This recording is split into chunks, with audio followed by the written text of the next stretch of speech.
Welcome everyone to our Packers News Camp Chat virtually alongside Ryan Wood. I am Olivia Reiner. A week from today, the Packers begin their non-padded portion of training camp. As we get closer to padded activities, we'll get to see some of the competition at different positions along the Packers roster, including the offensive line. That is what we are going to discuss today. Before we get into that, I want to remind you, you can be a part of our conversation as always. If you're over on Facebook or on YouTube, leave us a comment in the chat, a question that you have, a general thought, and we'll try to address some of those toward the end of our conversation today. Ryan, last season saw the rise of rookie left guard Elgton Jenkins, who took over the starting spot from an injured Lane Taylor in week 3 of the regular season.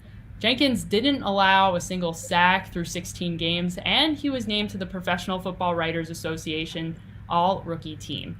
He certainly made a name for himself and proved himself worthy of keeping that starting role heading into the 2020 season. However, the Packers decided to restructure Lane Taylor's contract in the offseason, which at least indicates they're interested in having him compete for a spot on the 53-man roster this season. What role could Taylor play along the offensive line in 2020? He could be a big reason, Olivia, why Matt LaFleur has been pretty consistent with looking at the offensive line as the collective whole, as getting the best combination of all 5 on the field instead of just slotting each player into their individual spot from left tackle all the way to right tackle.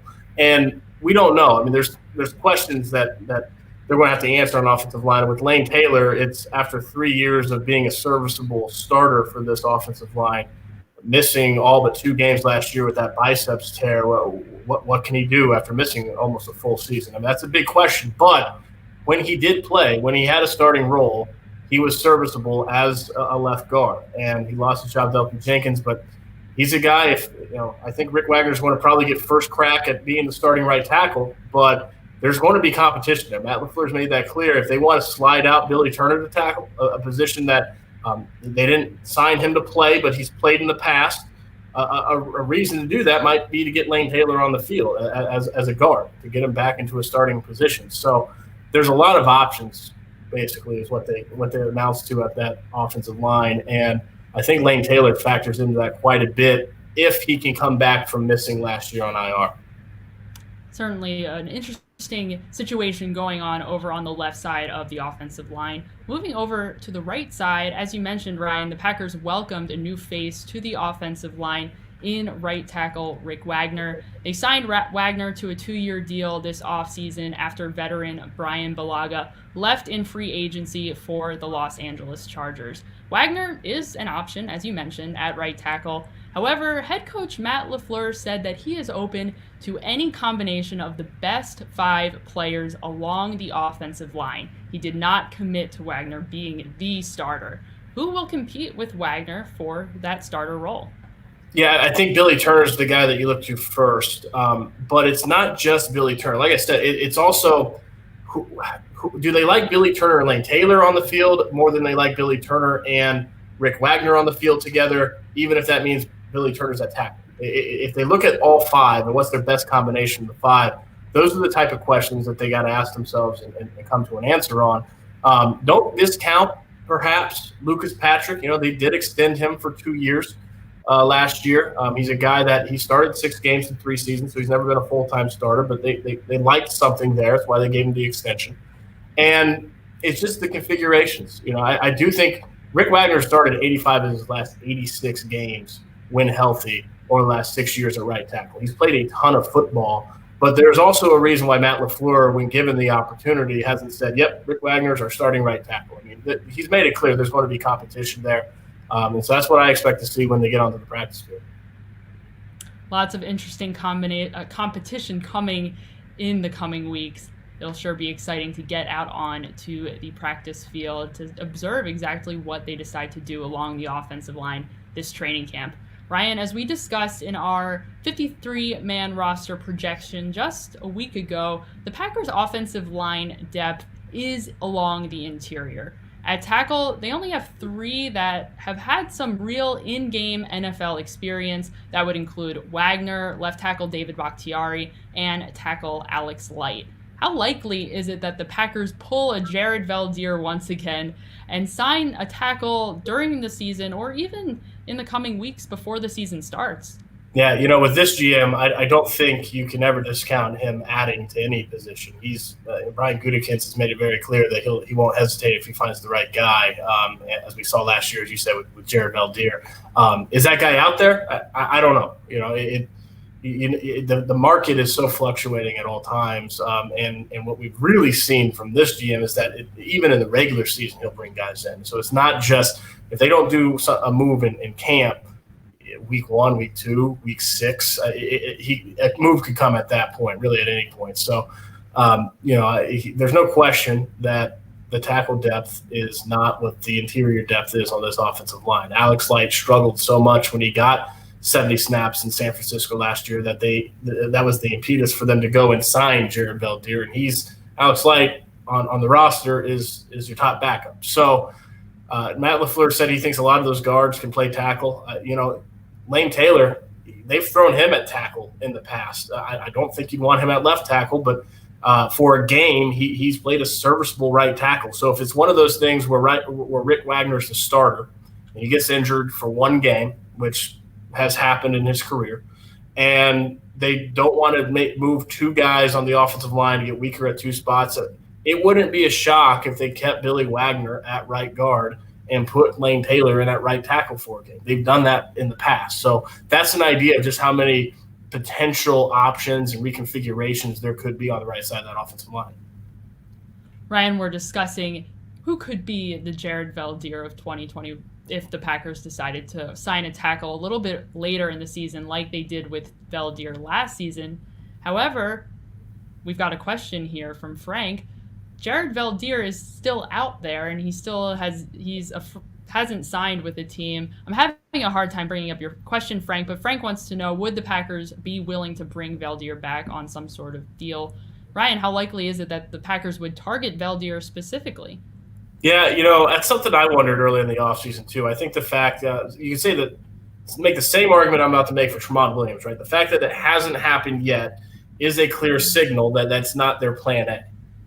It doesn't mean that it will never happen, but it's certainly not what they're starting with as far as their ideal scenario. They're starting with the idea that they're going to go with what they've got now and give those guys a shot.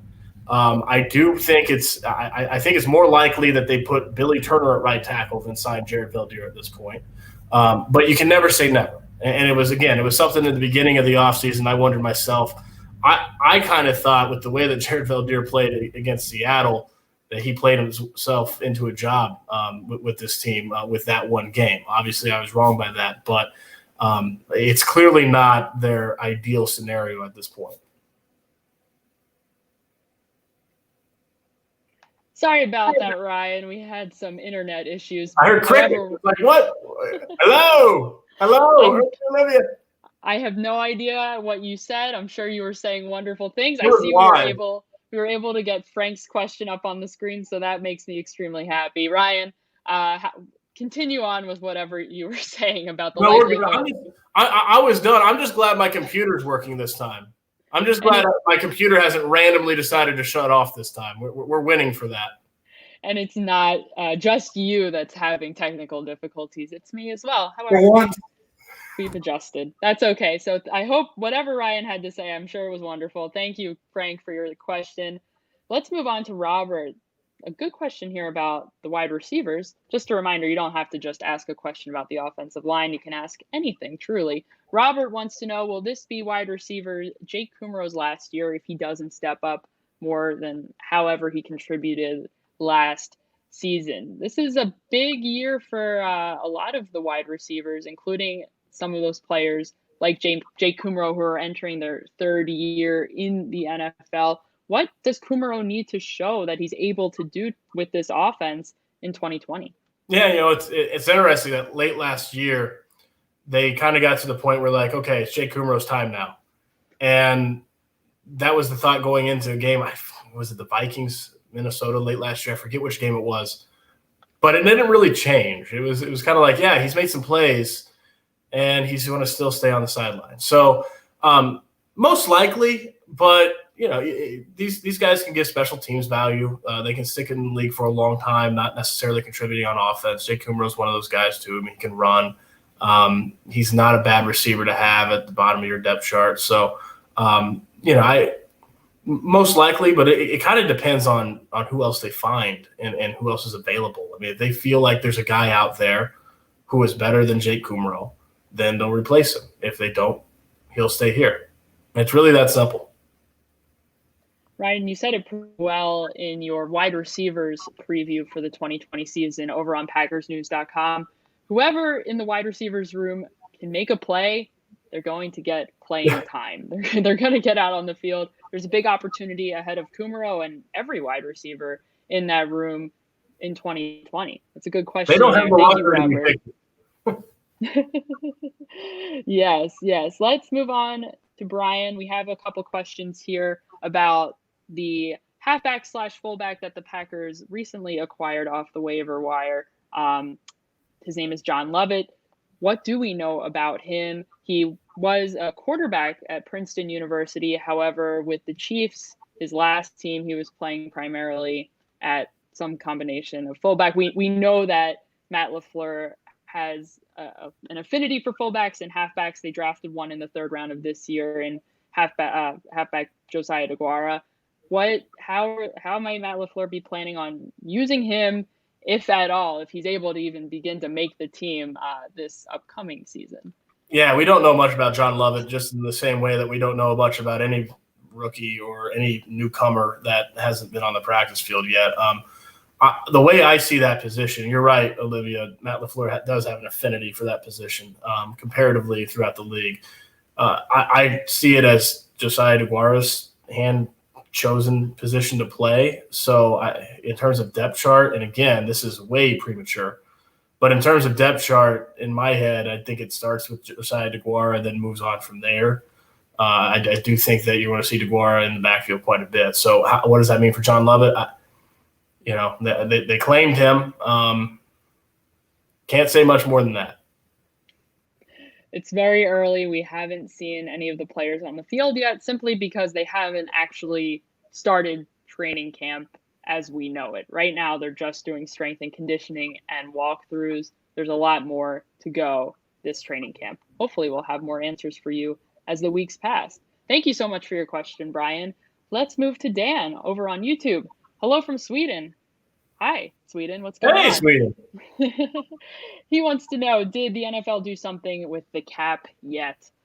So tentatively, it sounds like the cap is going to be a minimum of $175 million next season, which, Ryan, you can jump in here if I'm wrong. It sounds like that's about $30 million plus less than what they were anticipating the cap to be in 2021. So that number, $175 million, is not adjusted. So whatever cap space that the Packers do not use this season, they will carry over to next season. However, that would still put them pretty drastically under whatever they were anticipating the cap to be in 2021, which was supposed to be well over $200 million this coming offseason. And not to mention, they have a slew of 2021 free agents that they have yet to extend or sign in any capacity, including left tackle David Bakhtiari, defensive lineman Kenny Clark, cornerback Kevin King, center Corey Linsley, running back Aaron Jones. It's a big group.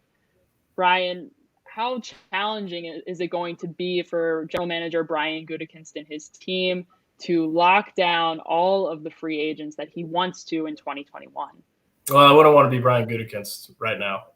It's 2 years after you make a big splash, a foray into free agency for the first time. I mean, when's the last time that this franchise has spent that kind of dollars in the spring, right? 2 years after that, you're thinking, okay, there's a lot of money tied up to the top of this roster, not just the quarterback. You got the Smiths, and it's an expenditure that you don't usually make, but the cap is going up every year, so there's going to be money. I mean, it's not like we're going to get strapped on the cap, and then an international pandemic happens. So, yeah, it's not good timing for this team. It's not good timing for anyone in the league. It's never good to say, hey, the cap is receded by $30 million 1 year to the next. That's never something any team wants to see.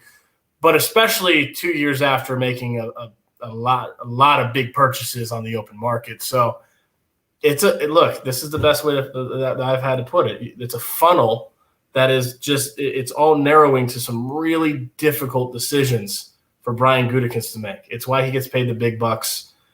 They're not going to be able to keep everybody. And they're going to be, the question to me, so Kenny Clark's a good example. If all things were normal, there was no cap receding, if there was no pandemic, Kenny Clark's a guy.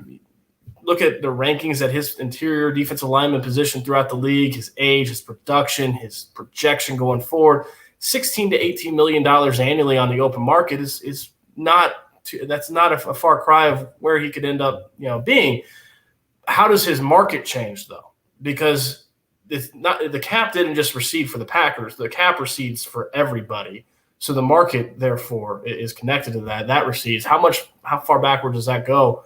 On as far as his market, we don't know, but that's one thing that could help the Packers perhaps is you almost get like a hometown discount, even though it's more like a coronavirus discount. But it's going to be difficult, no question, with all the free agents they have coming up and having to work with a receding cap. Not envious at all of Brian Gutekunst. However, Ryan, as you mentioned, everyone is going to be dealing with these constraints next season. Let's move on to Aaron here. Aaron says hello from Wichita, Kansas. Hello, Aaron. Any word on how Mason Crosby, kicker, is doing? So the Packers, if you're unaware, there are 5 players currently on the reserve COVID-19 list, and kicker Mason Crosby is among them. We don't know if Crosby either A, tested positive for the coronavirus, or B, he came in contact with somebody that tested positive for the coronavirus. Those are the 2 qualifications that could land you on that list. Crosby is on the list. Others that are on the list include tight end Jay Sternberger, long snapper Hunter Bradley, defensive lineman Trayvon Hester, and outside linebacker Greg Roberts. Those are the 5 players on the list. As far as we know, as of today, as of 5 o'clock Central or 4 o'clock Central on the waiver wire, none of those players have come off of that list. Like I said, we don't know exactly what the situation is there. However, they are still on the list. The Packers roster is technically at 80 players. The 5 players don't count against that number. And that's all we really know. Ryan, any other input on Mason Crosby and his situation? No, I think you said it pretty well. All right. Thank you, Aaron, for your question. Hopefully that answers it. Last one here from Patrick. Patrick says, do you think that rookie quarterback Jordan Love will have any action this year other than potentially a blowout? The anticipation surrounding Jordan Love was pretty high, and I think we've been interacting with a lot of you Packers fans out there. A lot of people were excited to see him play potentially in the preseason, get some live reps under his belt. However, the NFL has canceled preseason this year because of the pandemic, and the players concerned is that they want to have more time to get acclimated, get situated before the start of the regular season and minimize some of the injury risk that would come with jumping into training camp without having the same offseason as they typically would in a non-pandemic situation. Ryan, how likely is it that Jordan Love will see the field in any other capacity than a blowout, I suppose? Well, injury. The Packers certainly hope he doesn't. Let's put it that way. Because if he does, it's because 12 isn't out there in a competitive game. And if 12 isn't out there in a competitive game, it's because he can't be. So the Packers certainly hope not. I can't predict if there's going to be injuries or not. But, the interesting thing is what happens if there is, right? Because early in the season, do they go with Tim Boyle? I think he's going to make the 53. I mean, it's prudent to keep an additional quarterback, a guy that's had a full year in the system already, as opposed to Jordan Love that's had this truncated training camp and virtual offseason. If it's early in the season, the question, and there is an injury to Aaron Rodgers, the question to me is, do they go with Love or Boyle? And I wouldn't be surprised early on if it was Boyle, just because of the knowledge base, the ability to operate the offense the way Matt LaFleur wants. it wouldn't be outlandish to think that in September, Jordan Love is still learning how to do that with how this unique offseason has been. So that to me is, the bottom line is the Packers certainly hope it's not a decision they have to make. Absolutely. And we'll see with training camp around the corner and the Packers getting out onto the field for the very first time, who is going to be that number 2 behind Aaron Rodgers, Tim Boyle or Jordan Love. We will have all of that info for you when we are finally out there watching practice over on PackersNews.com. You can subscribe. You can follow us on all of our social media platforms. Hopefully you are already. That is going to do it for us today, everyone. Thank you so much for joining us. For Ryan, I'm Olivia. We'll see you next time.